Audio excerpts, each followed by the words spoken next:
humans' insatiable appetite for more protein and animal proteins is continues to grow, and the numbers support that.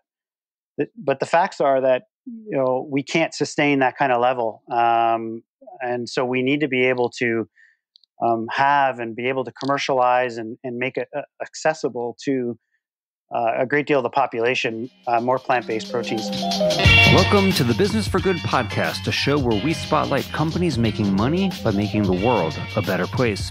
I'm your host, Paul Shapiro, and if you share a passion for using commerce to solve many of the world's most pressing problems, then this is the show for you.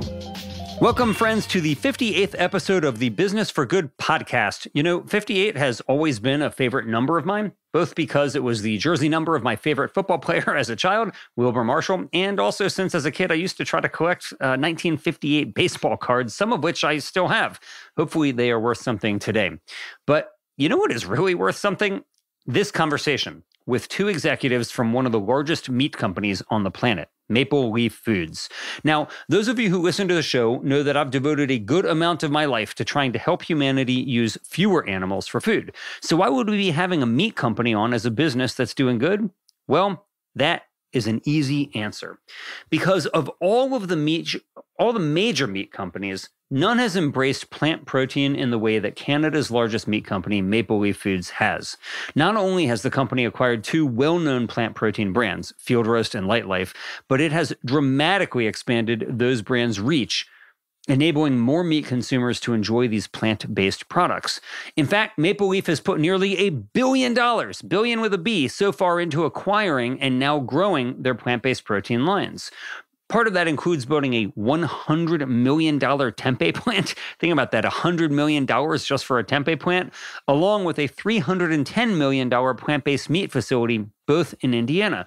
These are the kinds of numbers that even the biggest alt-protein startups dream of, yet it is a meat company that is making it happen.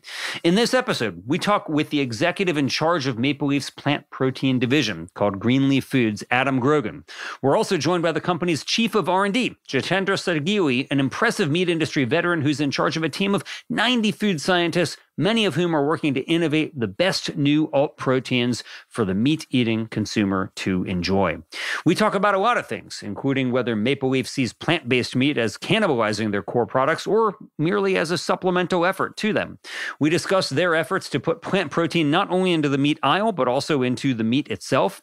We learn that, ironically, Lightlife was a vegetarian but not vegan brand pre-acquisition, and it took a meat giant like Maple Leaf owning it to convert all their products to become animal-free.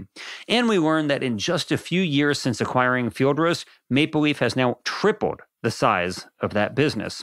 And yes, we also touch on the controversial ad that Lightlife placed criticizing fellow plant-based meat purveyors, and we get their thoughts in retrospect about it.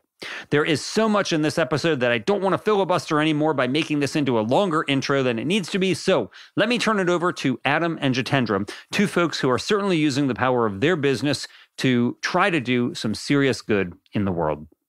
Adam and Jitendra, welcome to the Business for Good podcast. Thanks, Paul. Really excited to be here. Yeah, thanks, Paul. Great to be here. Hey, it is my pleasure. I'm really psyched to have you guys on. And I just want to ask you, I'm just going to get started, very little pleasantries. You guys work for the biggest meat company in Canada. It's been a huge player in meat production and advocating meat consumption. And yet now you have a major initiative to promote plant-based meats. And you've acquired two companies in the space, both Lightlife and Roast. And you're building what may be the biggest or one of the biggest plant-based meat manufacturing facilities on the planet. What's going on? Well, Paul, we're pretty proud of what we've been able to accomplish in a short period of time. Many of your audience may not be aware that Maple Leaf Foods is a 100-year-old company in Canada. We are in the animal production business, but we have a pretty lofty goal, and that is to be the most sustainable protein company on earth. And a number of years ago, as an executive team, we got together and spent a great deal of time talking about how are we going to service this world for the next 100 years. And as part of that was a significant conversation and a strategic shift into the plant-based protein space. And so in 2017, we, as part of that strategy, we acquired Lightlife Foods. And then shortly thereafter, we're able to acquire Roast. So two fantastic companies and two fantastic brands. And it's just the start of what we hope to be a significant investment in the plant protein space. Oh, cool. Well, I'll tell you, first and foremost, I am a very avid tempeh consumer, and I like to consider myself actually a tempeh connoisseur, although I'm sure there are some Indonesians who might disagree with me on that, but at least my self-perception is as a tempeh connoisseur, and there is only one brand that I buy, and that's yours. It is by far the best tempeh that I have anywhere ever had, and I eat it on a very regular basis, and I want to make sure that you think it's cool for me to eat it straight out the pack and that I don't need to cook it. Do you think there's any problem with that? Because I do it on a very regular basis. Well, it's quite safe to do so. I'm sure Jitendra will give you the scientific explanation, but we do pasteurize it to ensure that it's very healthy to eat out of the package. And Okay. I don't think you're breaking any rules there, right, Jitendra? Yeah, I mean, you can eat out of the package, but for the best taste experience, Paul, for sure, you can saute it or fry it. Add a bit of pepper and salt, it give you the best tasting experience, right? So, Yeah. and to your point, tempeh is one of the best superfoods, with an amazing fermented soybean product, with such a high quality of protein that is highly digestible and bioavailable. Yeah, and it's great tasting. Such a versatile protein. Yeah, and Paul, I think one of the things that you're talking to two tempeh. We worship with tempeh. It's an incredible product. And Lightlife was actually founded in 1979, and the company was called Tempeh Works actually, and it was started in Western Massachusetts in an old car wash. Wow. And so they were, that the founders were, the first people to bring tempeh sort of mainstream, and it's now, obviously you switched the name to Lightlife Foods over that period of time, but the recipe and the way that we produce it is exactly the same way that it was done, just a little bigger, a little bit more at a time than it was back in 1979. And we did hear the interview that you had with Seth from Tofurky, and I think we shared our same passion and conviction for the great product of tempeh. Yeah, it's always surprising to me how less popular tempeh is than tofu, but I hope that will change. And I know that you guys are doing a lot to try to change that, because I read recently you're putting $100 million into your tempeh production. So let me just ask first, are you currently, or will you soon be after that, the largest tempeh manufacturer on the planet?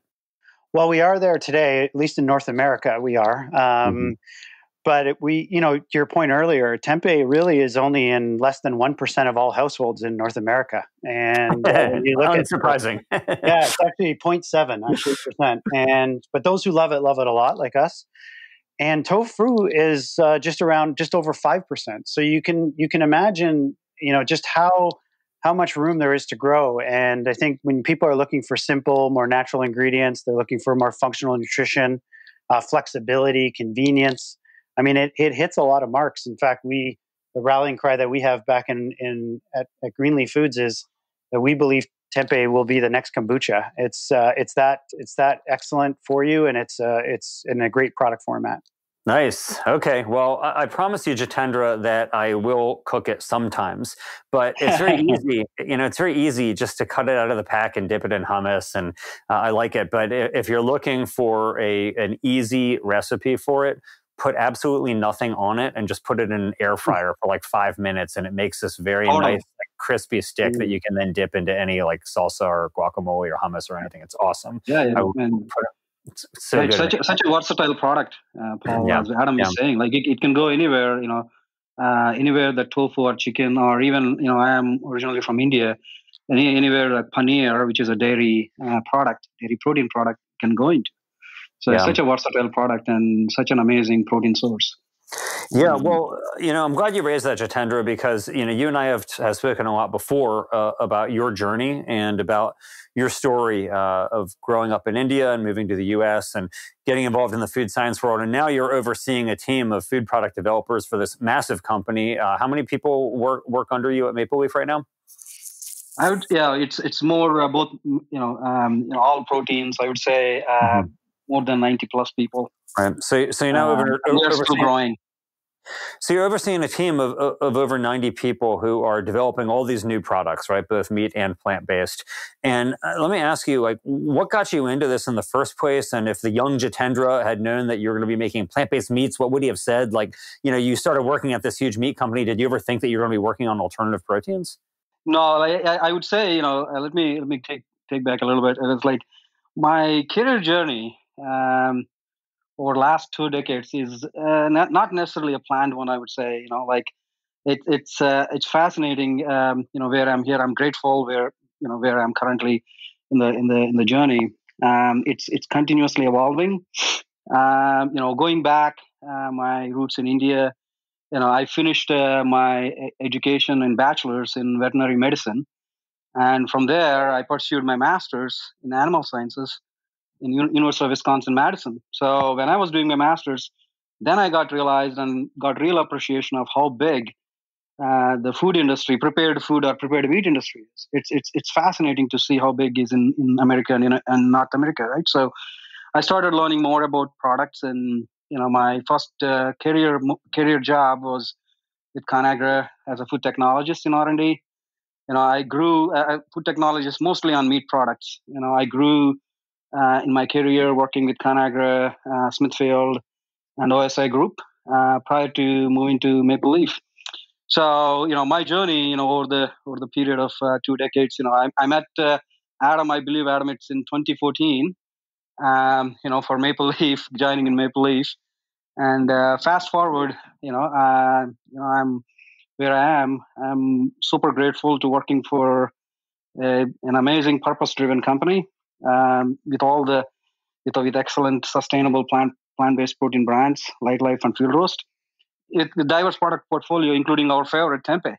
So it's how from where I started, where I ended. If I reflect upon it, having the meat background, meat processing background, uniquely place me and certain other colleagues in the sense that we view, sustainability is key. Having a sustainable protein production. In fact, that's one of my mission as well, like to have the food ecosystem that is more food protein ecosystem that is more sustainable, affordable, nutritious, and great tasting. So, if you think about plant protein, it is one of the protein choices. It is one of the protein options that exist, whether it's a plant protein or animal protein or cellular based or cultivated meat protein that's in works, or algae protein. The formats the consumers wanted was always in meat formats. That is the number one of choice, right? So, as a meat scientist with the expertise, I think me and some of my colleagues are uniquely positioned in the sense like you take the meat, wherever the source is, but the processing is pretty much reflect the meat process. So when you have that expertise, it's an amazing way to use that expertise and create a great tasting products at scale that are more cost effective and food safe. So as we are, the learning curve is there. Learning more about plant proteins, similar to meat protein, the how it interacts, the functionality. When you try to make a plant protein into a plant protein and convert into a hot dog format or a burger or a sausage, or a pepperoni. Like there's a lot of learning curve. There's a lot of technology or ingredient functionalities you have to learn. But that is the fun part of it, right? So as you learn more and more, and have that conversations with all the like a shared value or vision with your supply partners and everyone in learning the technologies. I feel like it's a continuous journey, and I'm super excited where I am in the in the space, and and also like as one of the few things, one of the great thing about this, fascinating is meat has been there for a long time, centuries I would say, and these technologies that's been decades and centuries old, like fermentation and extrusion, has completely reimagined, thanks to all these amazing companies, completely reimagined to deliver these amazing products, sustainable protein choices we currently in the market, right? So that's that excites me quite a bit. And like I said, the my career journey is constantly evolving, and I'm learning, and I'm super grateful for where I am right now. Mm-hmm. I'm sure. Well, it is really exciting. I too share your enthusiasm for all of these new technologies that I think will help create a more sustainable protein production system. And Adam, I know you mentioned that your goal is for Maple Leaf to be the most sustainable protein company out there. So, a lot of the people who listen to the show will already know that, meat production takes a lot of land, takes a lot of water, it emits a lot of greenhouse gas emissions compared to plant protein. So does part of becoming the most sustainable protein company on the planet mean that you'll displace some of your animal protein production with plant protein? Is that your hope? Is that your goal? Or do you view it merely as supplemental and not actually displacing any of the core business of Maple Leaf? It's a great question, and it's one that I get, because my background is also in the meat industry, I get quite a bit. And I think, meat protein has been in the human diet for hundreds of thousands of years, and we don't view that as changing. And I know some of our other competitors have maybe different views on this, but we don't see it as such. We think there needs to be a better balanced relationship between animal and plant proteins. I think that's super important for dietary needs and the long-term global sustainability. Paul, when you look at some of these numbers around the global population, and it's pretty clear that the human's insatiable appetite for more protein and animal proteins is continues to grow, and the numbers support that. But the facts are that we can't sustain that kind of level, and so we need to be able to have and be able to commercialize and make it accessible to a great deal of the population, more plant-based protein. So simply put, we view protein as a continuing to grow. A desire for protein and consuming protein is a desire to grow at an exponential rate. I think the numbers support that. But at the same time, we think that we can support a lot of that growth through diversity of protein sources, and that includes plant protein. And so that's for us a big part of our a reason to invest. And we've committed almost $1 billion in capital to between investing and growing our plant protein space. It's a big part of our objective.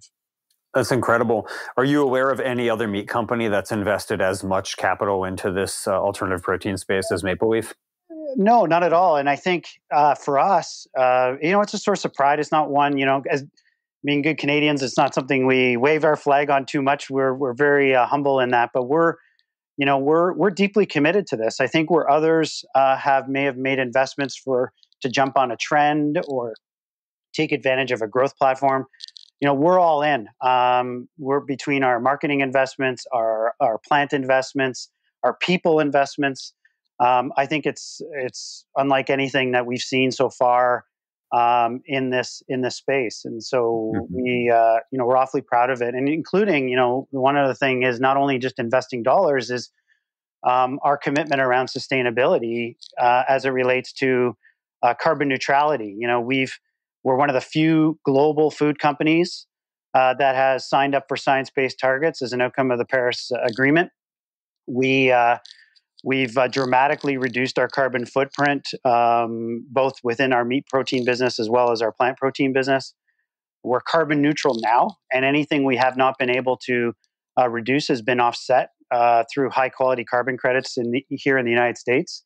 So we're deeply committed not only to plant protein, but also becoming that most sustainable protein company on earth. And what we mean by that is not always necessarily about carbon, but it's about having having a planet that my 11 and my 12 and 14-year-old boys can be really proud that their father, who had an impact in the food business, left a legacy of a great environment and a great company behind. Sure, that's a good aspiration to have.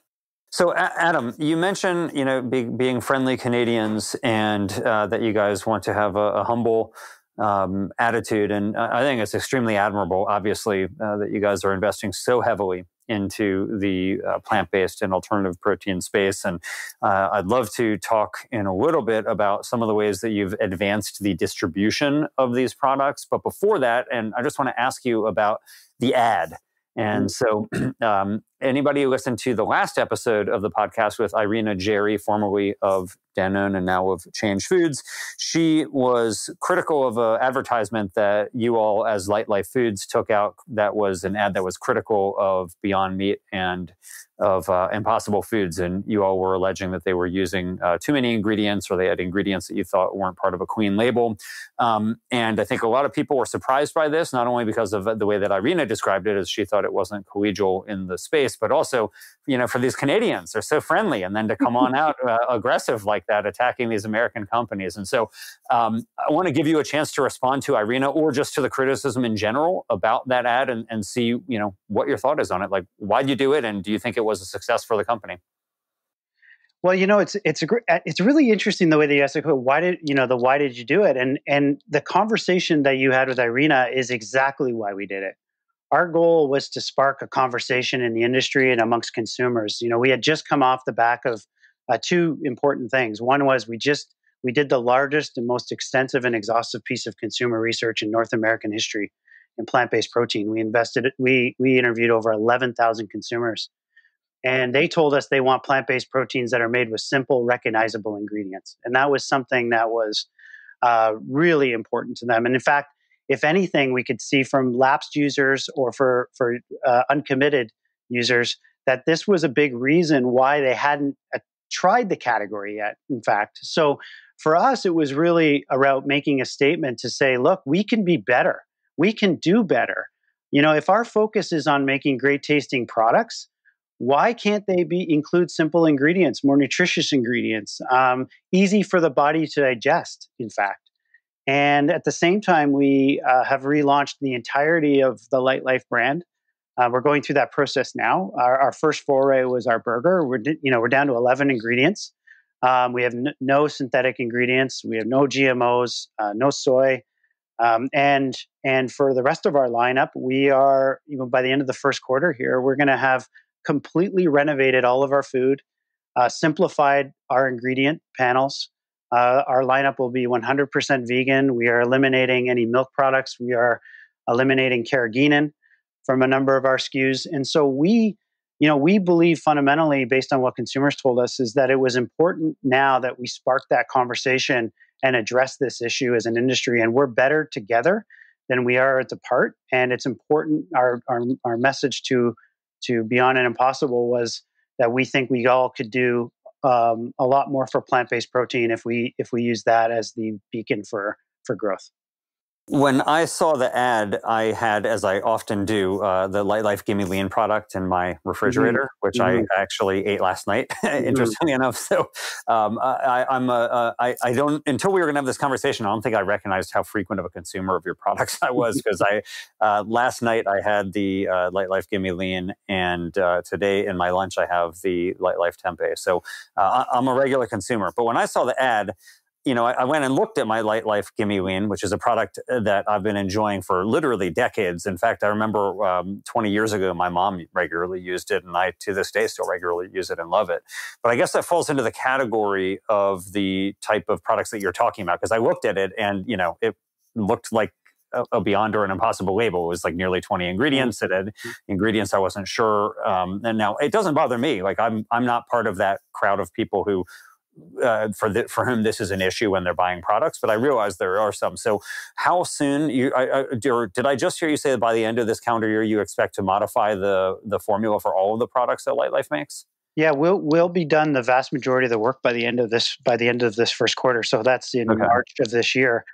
Gimme Lean, Jitendra can address specifically, but we too have adjusted that formula as well. And not only have we improved the taste, but we're on a path. It's about it's about progress, not perfection.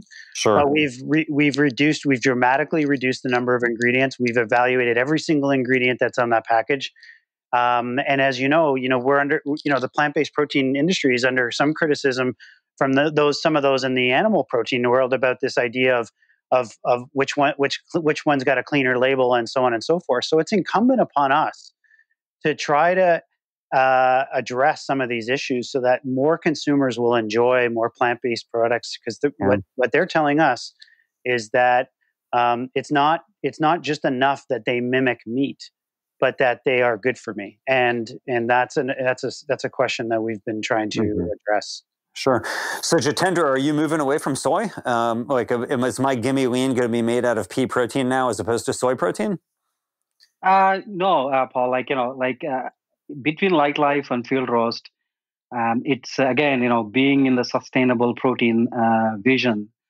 It's multiple protein sources. What it means is we have a lineup we call a fresh line that has got more pea centric, pea protein centric, right? So, our Lightlife burgers, sausages, and the grounds, they're all pea protein centric. So when you're having pea protein, we want to ensure it is gluten free and soy free, so that it offers a pea protein choice for the consumers. On the soy based, the current soy based line that we have, that your favorite Gimme Lean and Tempeh, all of these, they will continue stay soy. What Adam was mentioning is, again, it's about diverse amount of proteins. What Adam was mentioning is, in terms of cleaning up ingredients, and it is definitely not an easy task for the team, right? So, like you said, you have decades old recipes and product designs that need to be completely revamped, whether it's flavors, processes, and ingredients. So we were actively working with our partners, flavor house partners that are global flavor houses, to make sure we get this, the product and designs cleaner with cleaner ingredients, yet gives you the same performance and actual an elevated taste experience. So, it's an incredible task. We've been working from last few months. We're going to see the fruits of that labor, in the first quarter. So the soy is going to stay for the soy-based lineup. Okay. And, obviously our Field Roast, which we are also renovating, and some of them in the market, it's all gluten-centric products. Okay. And cool. we are launching new products as well, Paul.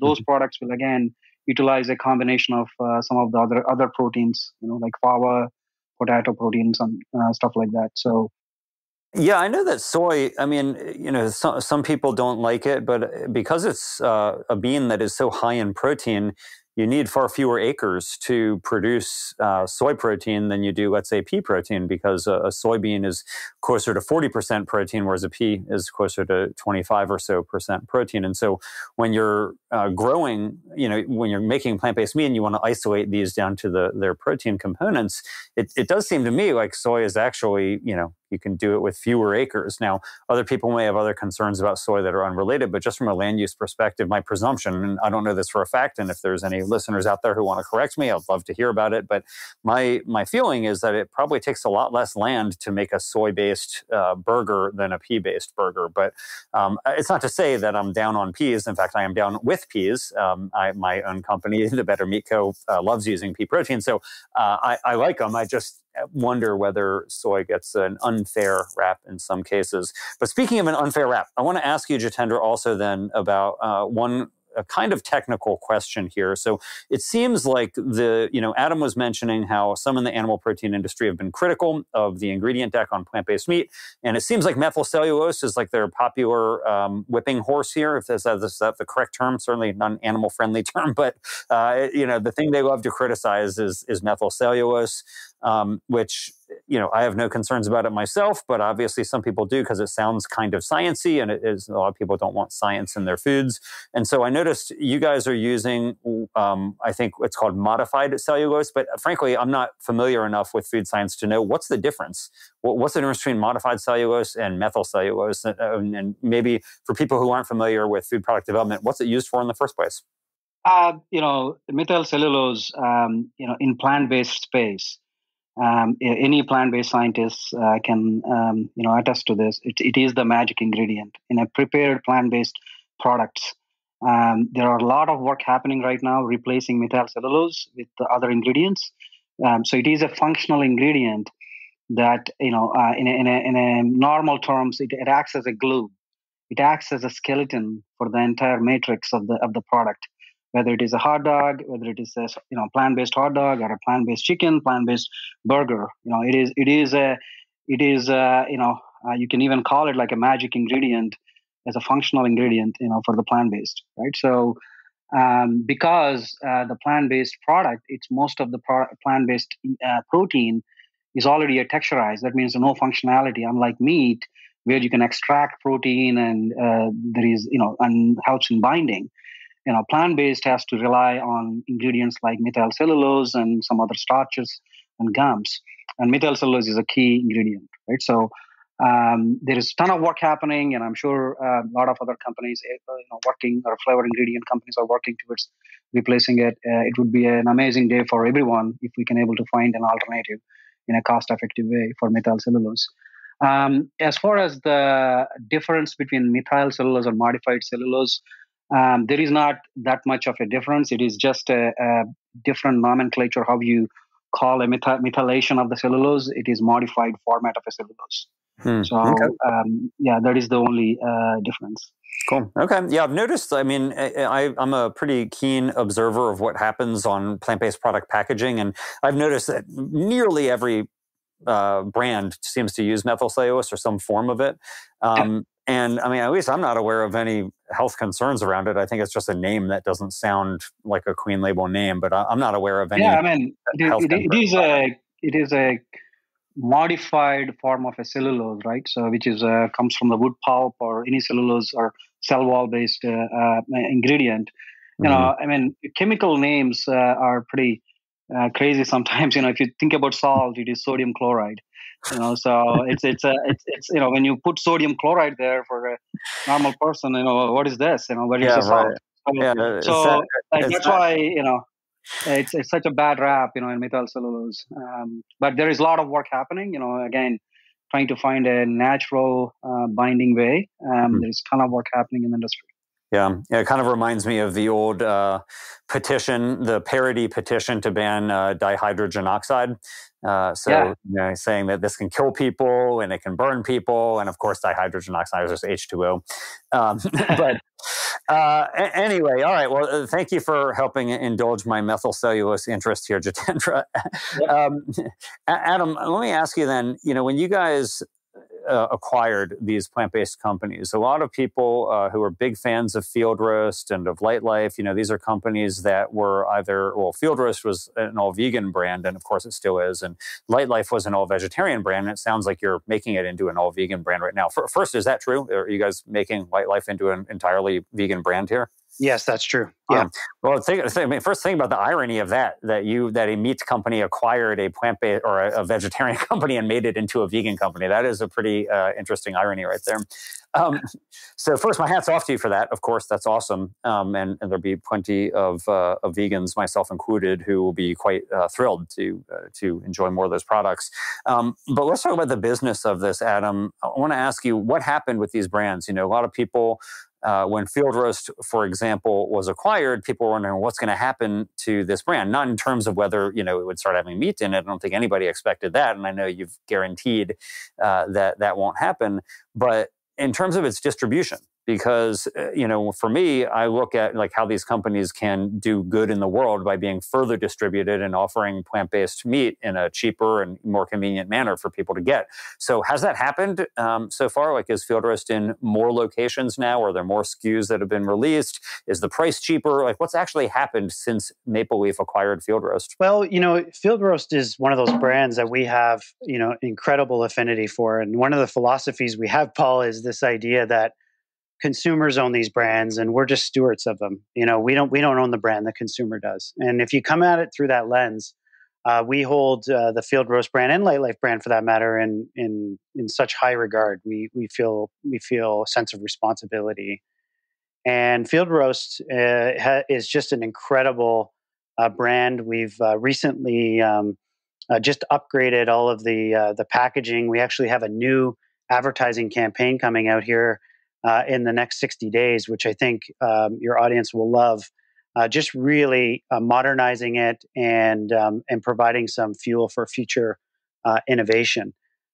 We have tripled the business effectively since we had purchased it, and we are moving it into many new stores. In fact, Field Roast has a brand called Chow, which is a plant-based cheese, which recently just got distribution through Walmart for the very first time. So we are definitely focused on increasing distribution.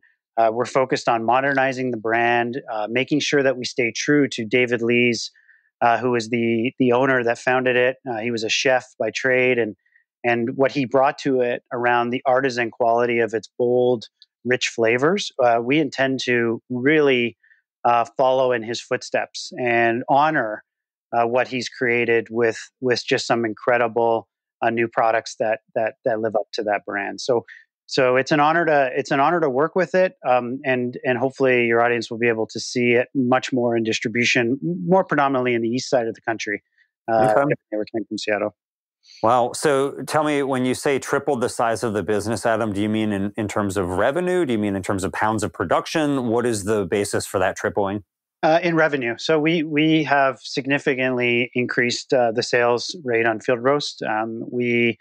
We've done the same on Lightlife for that matter, but we are in the case of both brands, ensuring that we take these wonderful legacy brands and bring them up to standard in terms of what consumers are looking for now. So, one of the things we didn't talk about, Paul, is that this idea that 93% of all new consumers coming into the space are flexitarians. They're people who are trying this food for the very first time, and so we need to ensure that when they do try a Lightlife product or a field roast product, that it just delights them and they'll buy more plant-based products. And that's essentially what we're trying to do.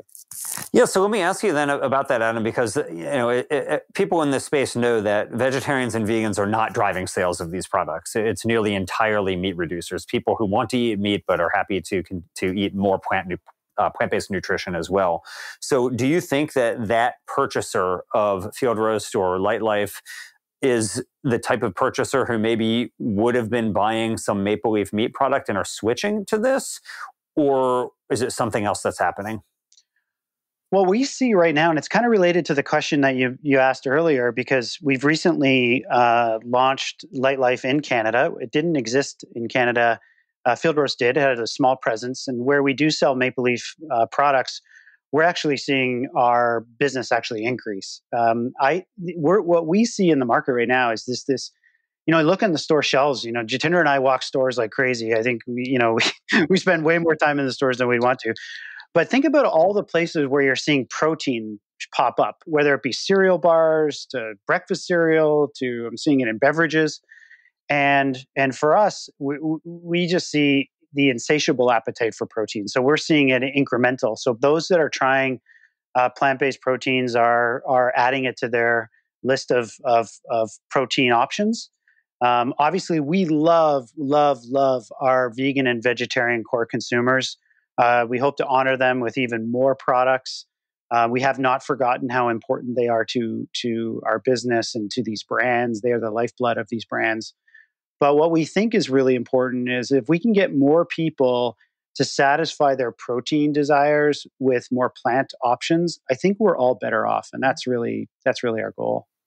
Yeah, for sure. I agree with you. And I think that, look, as you alluded to earlier, Adam, meat consumption is going up, not down. It's going up in North America. It's going up in China and India and Brazil and Mexico and all the places where it's going to matter the most in the coming decades. Consumption of meat is going up, both because of population growth, but also just because more people are entering the middle class. And when people get more money, one of the very first things they do is start buying more meat. So humanity has to figure out a way to satiate our demand for meat in a way that is way more efficient, way more sustainable, and way more humane than what we've been doing in the past. And clearly plant protein is going to be part of that.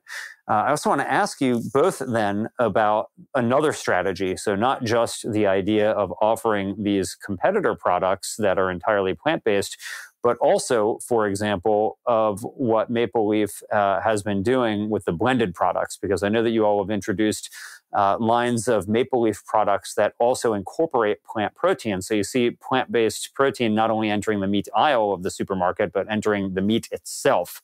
And I want to ask you about your experience with that. Jitendra, as a product developer, was it difficult for you to marry animal proteins and plant proteins. And how was that experience for you to not just make a plant-based meat, but in this case, make an animal-based meat that also contains plant protein that would still be attractive to the type of person who wants to just go out and get a regular burger?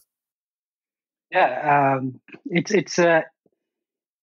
I won't say it is difficult, Paul, but it is definitely the design is a much more complex, because meat protein, it is not either 100% meat protein or 100% plant protein, right? You're using half and half with two different properties. Meat has a different property, the way it performs the meat protein versus plant protein. So, it has got, a bit of learning curve. The design has a bit more complex to blend both. However, a lot of work in terms of flavor, in terms of color, can be done by having the meat protein, in this mix. The meat offers an amazing aroma that you are trying to do in plant protein, 100% plant protein by itself. By combining these two, you get the benefit of meat fat, the fatty mouthfeel, some of the textural benefits of meat, some of the flavor benefit and color benefit of the meat, and also by adding the plant protein here, you would able to reduce some of the nutritional penalties, right? You can reduce the saturated fat, you can reduce the cholesterol, yet you can keep the same protein. So the taste is paramount here, and if we can achieve the taste, we did launch the products. The taste is definitely, we are continue evolving the design to deliver the best taste possible. But it's a very interesting and unique concept. And not only that, and it gives you no compromise for some of the heavy meat eaters, that wanted to have the meat yet conscious for their health as well as for the environment. Yeah. It's such a fascinating concept, and as you both know, one that I've devoted a good amount of my life now to, and as I really believe that it can help achieve those goals of improving sustainability. Yeah. What do you think about the two competing ideas in this space? So one is that you advertise this as a blended item, that you try to sell it on those points that you were just mentioning, Jitendra. So less saturated fat, less cholesterol, fewer calories, but same protein, versus going in a stealth health manner. And so as an example, many of the canned soup manufacturers in recent years have been reducing their sodium, but they don't tout it as a reduced sodium product because they don't want people to think it has less flavor. So they just every year have gradually reduced the amount of salt in there. Or to use a different type of analogy, if you think about, in the United States, when you put gas in your car, a certain portion of that isn't gas from fossil fuels, it's ethanol. And people don't think about it, but we're using fewer fossil fuels because of that. And so that's more of a stealth health, or in that case, I guess, a stealth energy type of play. But have you thought about the idea? I know that you all have advertised the product as a blended product, but have you thought about or tested the idea of going stealth health and adding some plant protein to reduce the amount of animal protein or animal fat, at least in some of those conventional products, and not touting it as a blended product? Yeah, that's a great question. And the product currently launched, and I know that for sure the design, it's a brand new product, unique perspective for consumers to gain more awareness around it. I know the Maple Leaf marketing team is all over it, and how to continue to advance the positioning of the product. I do not have an update on that, but I am sure that the team is evaluating, how to reposition it, and in a more stealth mode, or what are the benefits and all that. So definitely great suggestion and great thought. I mean, to your point, the sodiums, fats, if you put like 98% fat free, that kind of give you a connotation of like, oh, it's not going to taste good, right? Versus like you put a great product, and a consumer casually looks at the nutrition panel.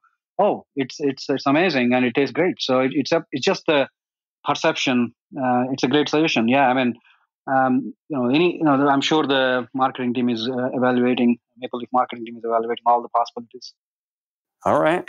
Adam, do you have any thoughts on that question about blended meats, whether it would be better to advertise them as blended or just to say nothing and make sure that people have a better product without them even knowing that it's better necessarily?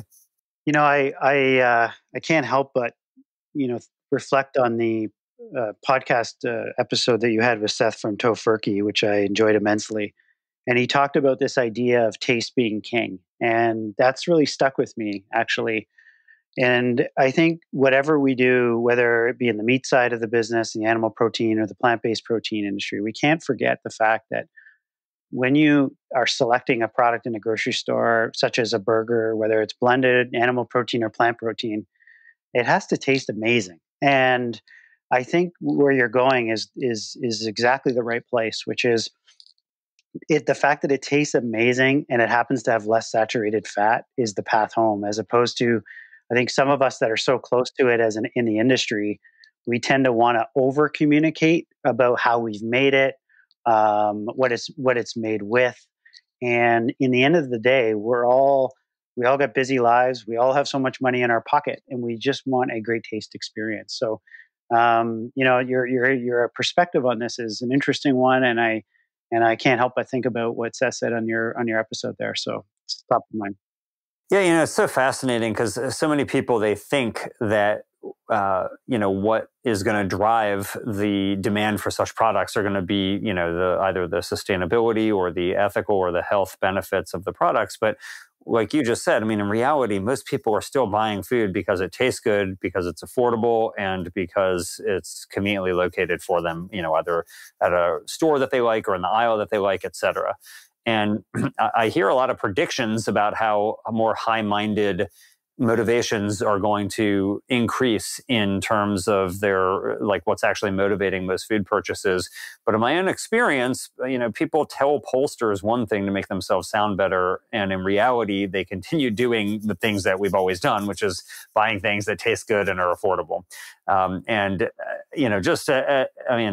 There's so many examples to prove this, but I really do believe that if it doesn't taste good and it's not cost effective, you may as well. All the other nice to haves relating to sustainability and so on are not going to be that compelling in terms of driving sales. I think, Paul, the way to think about this is just, for brands and those that are in the space that might be listening, is just this idea of meeting consumers where they are.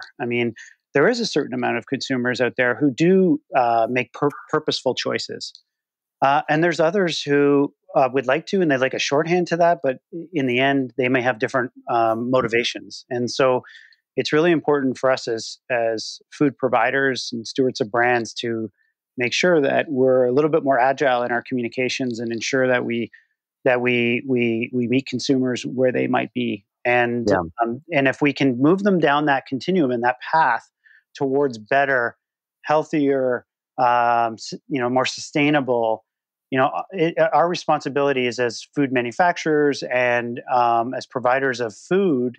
We're in really important roles and positions so that we can move consumers down that path, whether or not they're completely aware of it or what their level of awareness is. We're helping them along, and that's what we view our mission to be. Yeah, I think that's exactly right. That it's imperative among large food companies to become more sustainable. And the way to win through that is to make sure that the products that are the most sustainable are also the best tasting and the cheapest and so on. And of course, that's a very hard thing to do. It's easy to say it on a podcast that's the key, that's the goal. But I do believe that if those aren't also met, it's just going to continue to be a niche product. You look at plant-based meat today, and it's still by volume is far less than 1% of all the meat that's produced in North America, and even less than that around the world. Yeah. And so, the reality is that that's often because it either hasn't competed on taste, or even when it has, it's still selling at multiples over the price of commodity meat. Most plant-based meat today is sold for, not 30 or 40% more expensive than meat, but usually like 300 or 400% more than on a per pound basis than animal meat is sold for.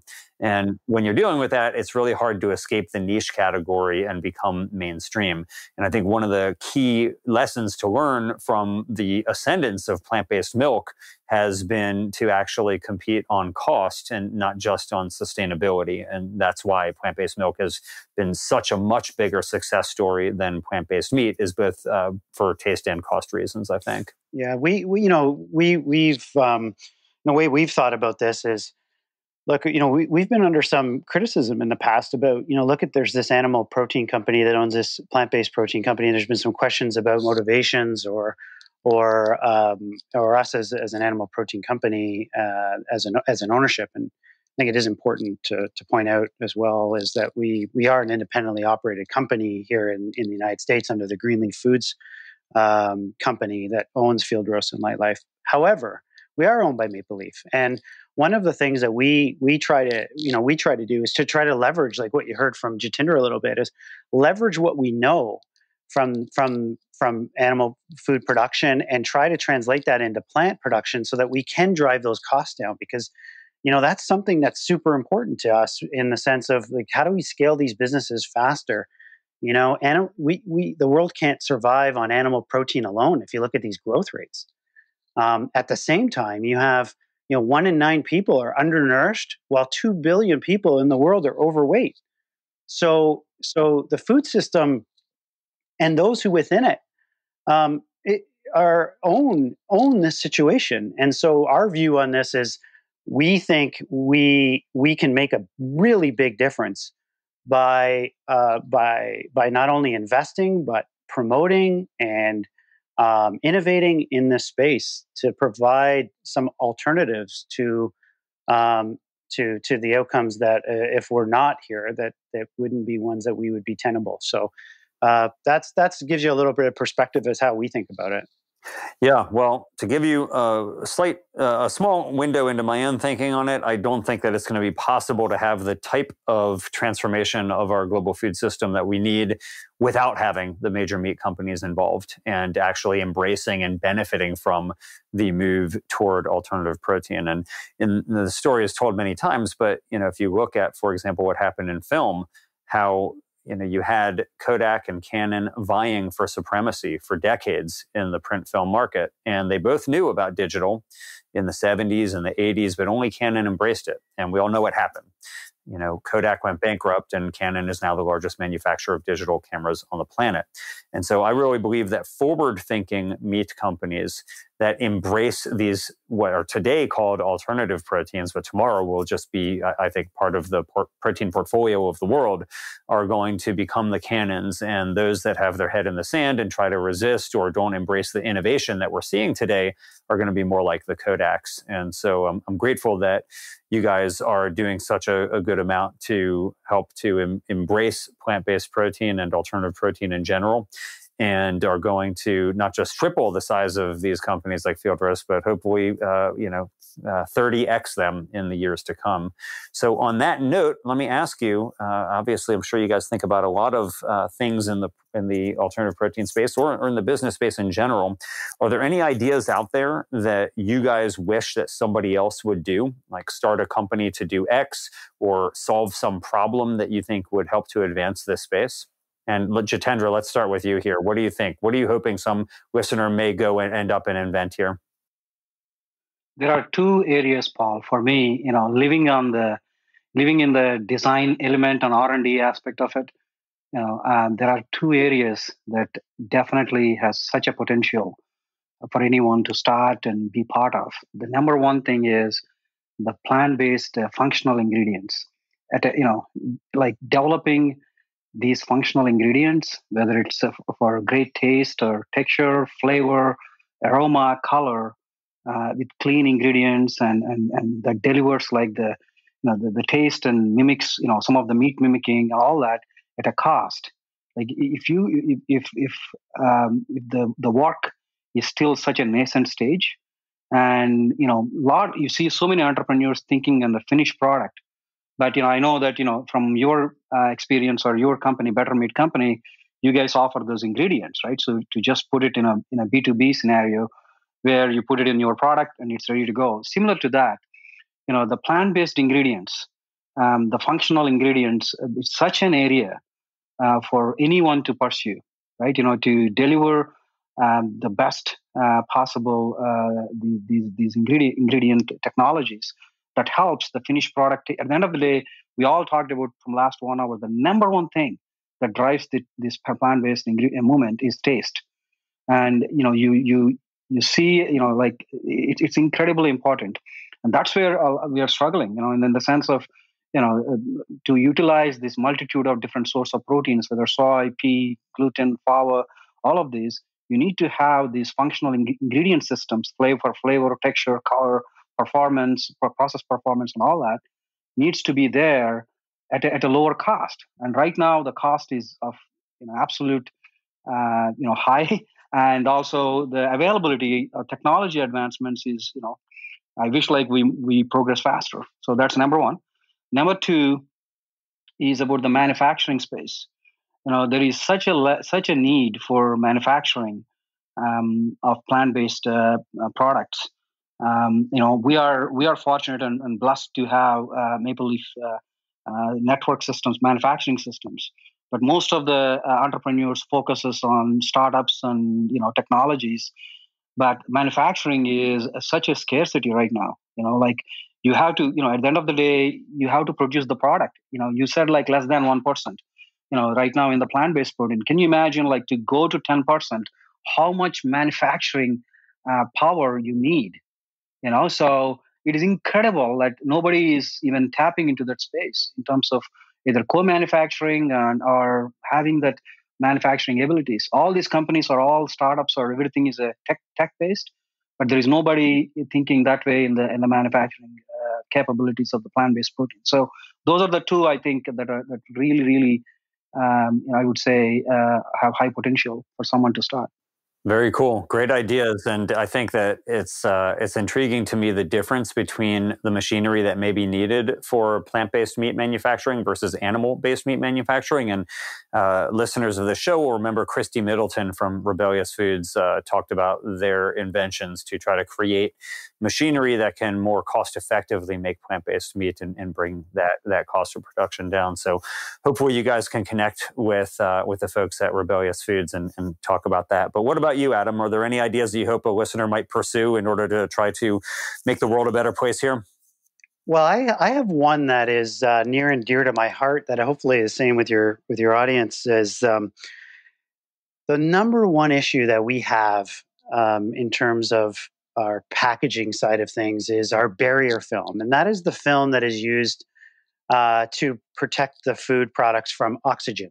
And unfortunately, today we have not been able, as a food industry globally, to find alternatives yet. And I say yet because I'm optimistic to have recyclable components that still retain oxygen, keep oxygen out of products, and while still maintaining shelf life. And what's interesting to me is we talk a lot in the food industry about sustainability. At the same time, we talk about food waste. And so it's imperative for us, and costs, and it's imperative for us to have products that have shelf life, freshness, taste great. They can travel, so you can make them at scale.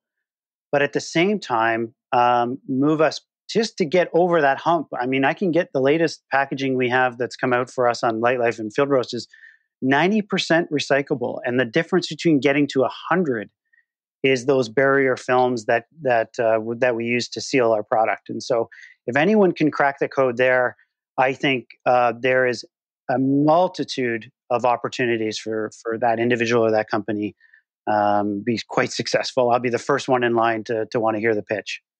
Very cool. Well, that's awesome. Well, we interviewed Notpla. I don't know if you've ever heard of that company, but it's Notpla, which is a startup making some really interesting edible plastics that you can use that are, I guess they're not technically plastics, but plastic alternatives that are edible that you can use. I think they're partnered with Unilever on some product packaging of theirs as well to put like condiments in there. So you don't, those little packets of ketchup or mustard or whatever, you can just eat them. So that's one. But we've actually interviewed a number of some of these plastic alternative companies on the show before, including Lori Goff from Outlander Materials, and she is using a type of biotech fermentation to create alternative plastics using beer brewery waste. which was really cool. So she was basically subjecting beer brewery waste, like the spent grain, to a type of fermentation that was creating like a plastic wrapper that wasn't made of plastic at all. It was all natural made. So anyway, I'll email you afterwards. In fact, I'll include in the show notes links to those episodes should you want to go back and check them out. But that's a good idea, and I hope that somebody will take you up on that. And just know that you'll have a huge customer in Maple Leaf when you start that company to start giving them some type of recyclable film that they can put on there. Okay, finally, guys, I want to ask you then, Jitendra, we'll go with you first and we'll let Adam close us out. Are there any resources that have been helpful for you, whether it's food science or business or anything else that's been useful that you would recommend to listeners that you hope that they might get some use from too? Yeah, I mean, like I have, I would say a couple of books I've been reading actually recently.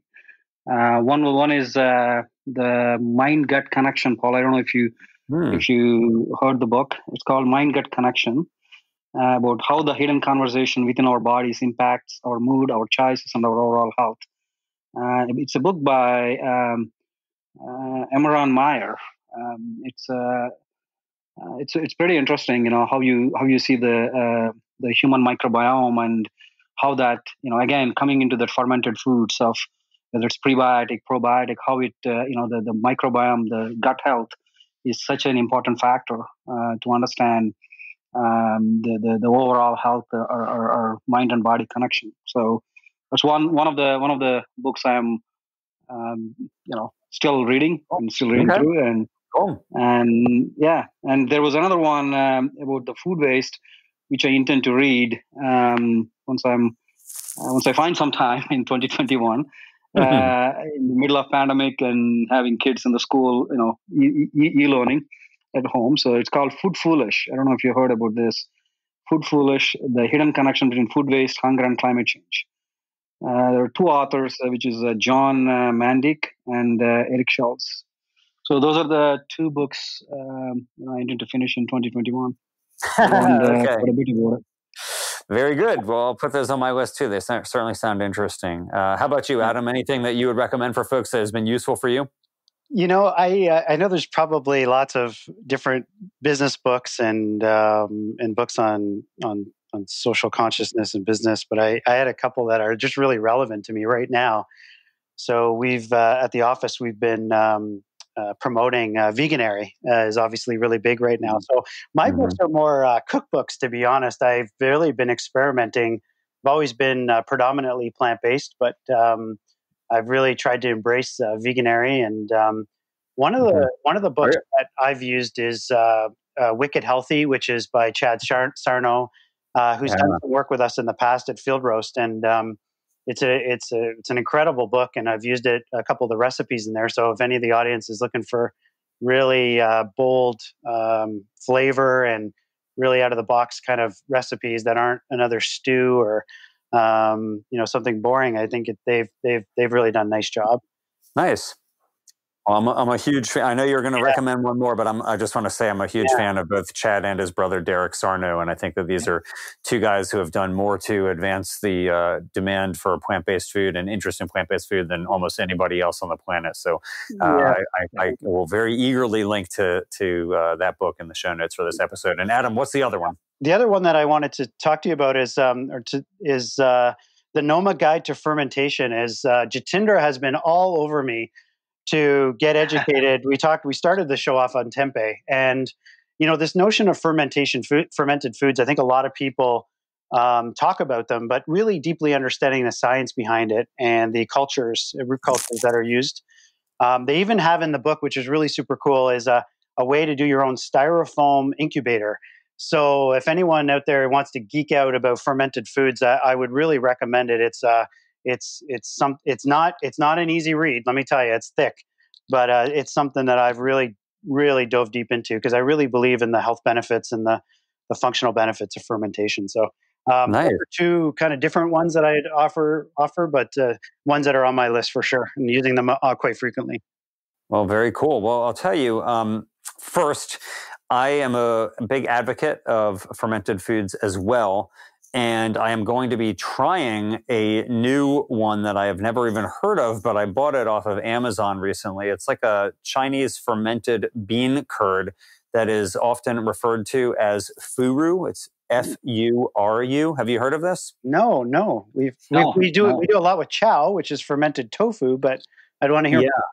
Yeah, so check out Furu fermented bean curd, and you can get it on Amazon or in Asian markets. It's basically like used as like almost like a sauce or like a cheese that you would put on top of other foods. So I haven't tried it yet, but I do have it. I have the jar of it in my home, and my wife and I were going to use it this weekend to try it as a fun thing to do. That's like our big excitement during the pandemic of what to do is to try some new fermented food. But I will also say, in the interest of domestic harmony for myself, that you should also, Adam, check out my wife's latest vegan cookbook, which is called The Friendly Vegan by Toni Okamoto and her co-author Michelle Kane. So if you're into vegan cookbooks, you got to check out The Friendly Vegan, which is her third and latest of her cookbook series. So you can check that out too. Awesome. Well, it's great to talk with you both, Jitendra and Adam. I appreciate you guys chatting with me for the past hour, and I appreciate everything you're doing to advance the alternative protein space. So thank you for that.